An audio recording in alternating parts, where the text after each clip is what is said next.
નમસ્કાર મિત્રો, શિલાઝ નોલેજ કોર્નરમાં આપનું હાર્દિક સ્વાગત છે. તો મિત્રો, આજના વિડીયોમાં આપણે જોશું કે બિન અનામત આયોગ જે ઉચ્ચ વર્ગના છે અને અનામતની શ્રેણીમાં આવતા નથી, પરંતુ આર્થિક રીતે નબળા છે, ઇકોનોમિક બેકવર્ડ ક્લાસ, તેના માટે સરકારે બિન અનામત આયોગની રચના કરી છે.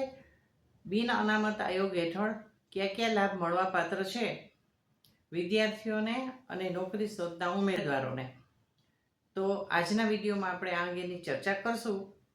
જેથી આ વિડીયો છે મારો પૂરેપૂરો જોશો, જેથી તમામ માહિતી આપણને બિન અનામત આયોગ વિશેની મળી શકે. તેમજ મિત્રો, આપ જો આ ચેનલમાં નવા હો તો ચેનલને સબસ્ક્રાઈબ કરવાનું ભૂલતા નહીં. તો ચાલો શરૂ કરીએ છીએ આજનો વિડીયો.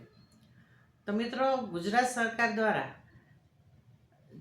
ઉચ્ચ વર્ગના લોકો વધારે એજ્યુકેશન મેળવી શકે, તેમના સંતાનોને આર્થિક રીતે નબળા હોવાને કારણે તેમની તેજસ્વી કારકિર્દી છે રૂંધાય નહીં અને એ ઉચ્ચ અભ્યાસ કરી શકે, તેના માટે કોચિંગ સહાય છે તે આપવામાં આવે છે. તો આપણે જોશું કે કોચિંગ સહાય છે એ કયા કોર્સ માટે આપવામાં આવે છે, તેમજ સ્નાતક થયા પછી વિવિધ જે સ્પર્ધાત્મક પરીક્ષાઓ છે તેના માટે પણ કોચિંગ સહાય આપવામાં આવે છે. તો આજના વિડીયોમાં આપણે આ અંગે વિગતવાર ચર્ચા કરીશું. તો મિત્રો, ગુજરાત સરકારે બિન અનામત આયોગની રચના કરી અને ઇકોનોમિક બેકવર્ડ ક્લાસ છે જેના માટે 10% રિઝર્વેશન નોકરીમાં અને અભ્યાસમાં રાખ્યું છે. એડમિશન શાળામાં, કોલેજમાં એડમિશન અને નોકરીમાં પણ 10% રિઝર્વેશન આપ્યું છે. તો આ બિન અનામત આયોગ છે તેની વિવિધ યોજનાઓ છે. તો આજના વિડીયોમાં આપણે કોચિંગ સહાય છે તેના માટે ચર્ચા કરશું. તો ધોરણ 10 પાસ કરેલા વિદ્યાર્થીઓ માટે આ કોચિંગ સહાય છે. તો શાળા કે કોલેજમાં જે ટ્યુશન ફી ભરવી પડે છે એ ટ્યુશન ફી સિવાયનું ટ્યુશન જો વિદ્યાર્થીઓએ રાખવું પડે, કોચિંગ રાખવું પડે, તો ધોરણ 11 અને 12ના વિદ્યાર્થીઓ માટે કોચિંગ સહાય છે. તેમાં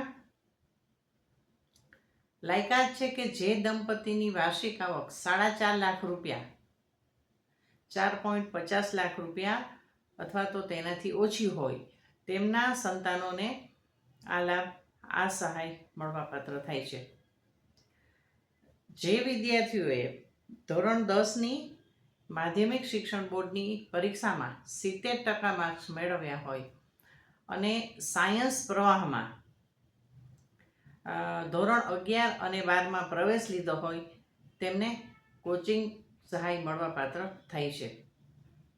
તો જે સંસ્થા કે જે કોચિંગ ક્લાસ છે કે જે ઇન્સ્ટિટ્યૂટ છે એમને 3 વર્ષનો અનુભવ હોવો જોઈએ, તેની પાસે જીએસટી નંબર અને રજિસ્ટ્રેશન નંબર હોય તો આ કોચિંગ સહાય મળવાપાત્ર થાય છે.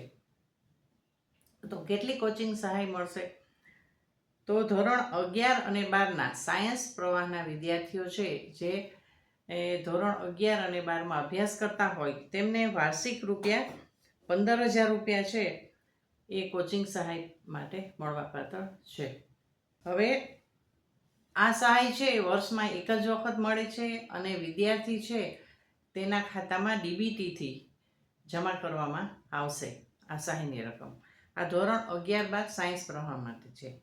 બીજું છે કે ધોરણ 12 સાયન્સ પછી એન્જિનિયરિંગ અને મેડિકલના વિદ્યાર્થીઓ છે તેમને સ્પર્ધાત્મક પરીક્ષા આપવી પડે છે, જેવી કે એન્જિનિયરિંગ માટે ગુજકેટ અને મેડિકલ અને ડેન્ટલ માટે નીટ NEET, એની પરીક્ષા આપવી પડે છે, જેના માટે કોચિંગ રાખવું પડે છે. તો આ કોચિંગ માટે બિન અનામત આયોગમાંથી સહાય મળે છે. આ માટે પણ જે દંપતીની વાર્ષિક આવક 4.5 લાખ રૂપિયાથી ઓછી હોય તેમના સંતાનોને આ લાભ મળવાપાત્ર છે. અને વિદ્યાર્થી છે એ ધોરણ 11 અને 12 સાયન્સ પ્રવાહમાં અભ્યાસ કરતો હોવો જોઈએ, તેમજ માધ્યમિક શિક્ષણ બોર્ડની પરીક્ષામાં તેને 70% માર્ક્સ, પર્સન્ટાઇલ નહીં, માર્ક્સ મળેલા, ટકા મેળવેલા હોવા જોઈએ, તો આ સહાય મળવાપાત્ર છે. હવે આ સહાય છે એ વર્ષમાં એક જ વખત મળવાપાત્ર છે અને ધોરણ 12ના વિદ્યાર્થીને વાર્ષિક ₹20,000ની કોચિંગ સહાય બિન અનામત આયોગમાંથી આપવામાં આવે છે. ત્રીજો કોર્સ છે કે વિદ્યાર્થી સ્નાતક થઈ ગયા પછી નોકરીની શોધમાં હોય તો સ્પર્ધાત્મક પરીક્ષાઓ આપવા માટે થઈ અને એમને વિવિધ પરીક્ષાઓ આપવી પડે છે અને આના માટે કોચિંગ રાખવું પડે છે. તો સ્નાતક કક્ષાના જે ગ્રેજ્યુએટ ઉમેદવારો છે તેમને જીપીએસસી, યુપીએસસી વર્ગ 1-2ની અને પંચાયત સેવા પસંદગી મંડળ, ગૌણ સેવા પસંદગી મંડળ, રેલવે, બેંક જેવી પરીક્ષાઓ છે એ પાસ કરવાની થાય નોકરી માટેની, ત્યારે તેમને માન્યતા પ્રાપ્ત હોય એટલે 3 વર્ષથી વધારે અનુભવ ધરાવતી સંસ્થા હોય અને એને જીએસટી નંબર હોય, રજિસ્ટ્રેશન કરાવેલું હોય એવી સંસ્થામાં જો કોચિંગ મેળવતા હોય તો તેમને કોચિંગ સહાય મળવાપાત્ર થશે. જે દંપતી છે એમની વાર્ષિક આવક ₹4.5 લાખ અથવા તો તેનાથી ઓછી હોય તેમના સંતાનોને આ લાભ મળવાપાત્ર થાય છે.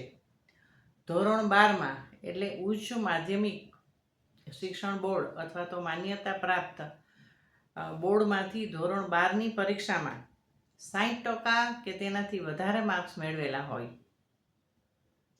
તો તેવા વિદ્યાર્થીઓને આ કોચિંગ સહાય મળવાપાત્ર થાય છે. જો અહીં ગ્રેજ્યુએશન છે એના માર્ક્સ લક્ષમાં લેવાના નથી, પણ ધોરણ 12 HSCના માર્ક છે લક્ષમાં લેવાના છે અને 60% હોવા જોઈએ, પર્સન્ટાઇલ નહીં, તો આ સહાય મળશે. હવે આ સહાય છે વર્ષમાં એક જ વખત મળવાપાત્ર છે અને ₹20,000 અથવા તો જે ખરેખર કોચિંગ સહાય ચૂકવેલી હોય એ બેમાંથી જે ઓછી હોય તે મળવાપાત્ર થાય છે.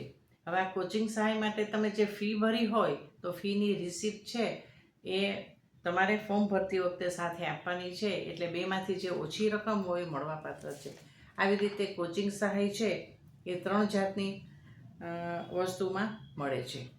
હવે ચોથી સહાય છે એ છે કે ભોજન સહાય બિલ છે. હવે જે વિદ્યાર્થીઓ કોલેજમાં સેલ્ફ ફાઇનાન્સ કોલેજમાં કે અભ્યાસ કરતા હોય અને એ પોતાના વતનથી દૂર રહેતા હોય, પોતાના તાલુકાથી દૂર છાત્રાલયમાં રહેતા હોય અને છાત્રાલય છે એ અનુદાનિત કે સરકારી છાત્રાલય ના હોય ત્યારે વિદ્યાર્થીઓએ હોસ્ટેલમાં રહેવાનો વધારે ચાર્જ ચૂકવવો પડે છે.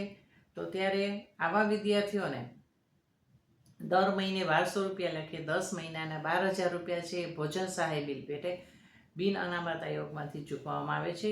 આ માટેની લાયકાત પણ એટલી જ છે, ₹4.5 લાખ વાર્ષિક આવક મર્યાદા છે.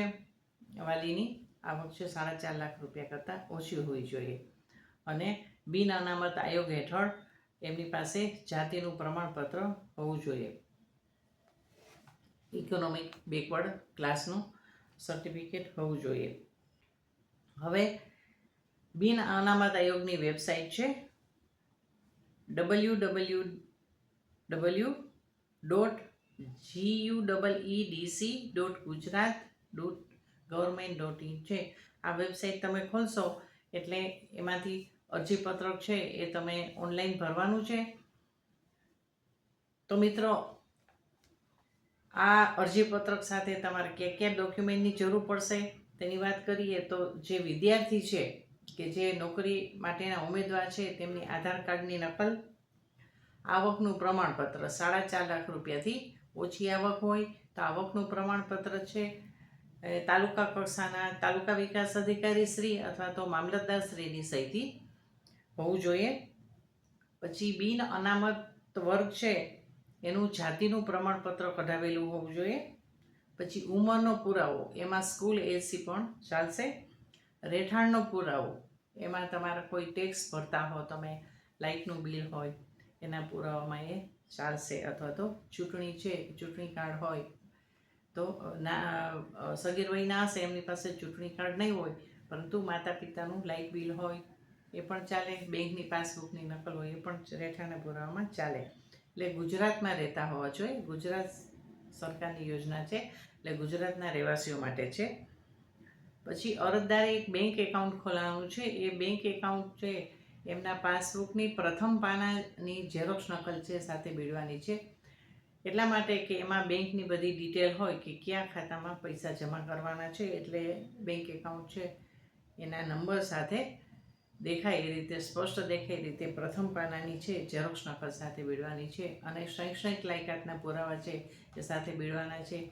જે ધોરણ 10 પાસ કરી અને 11-12માં જે કોચિંગ સહાય લેવા માગતા હોય તેમને ધોરણ 10ની માર્કશીટ અને સર્ટિફિકેટ, અને જે લોકો સ્નાતક કક્ષા પછી કોચિંગ લેવા માગતા હોય સ્પર્ધાત્મક પરીક્ષા માટે, તેમને ધોરણ 12ની HSC બોર્ડની માર્કશીટ અને સર્ટિફિકેટ એ બંને સાથે જોડવાના રહેશે.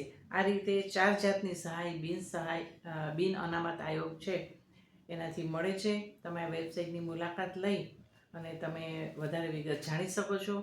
આ વિડીયોમાં તો માત્ર આટલું જ છે. મારો વિડીયો જોતા રહેજો, લાઈક અને શેર કરતા રહેજો. ફરીથી મળશું નવા વિડીયો દ્વારા.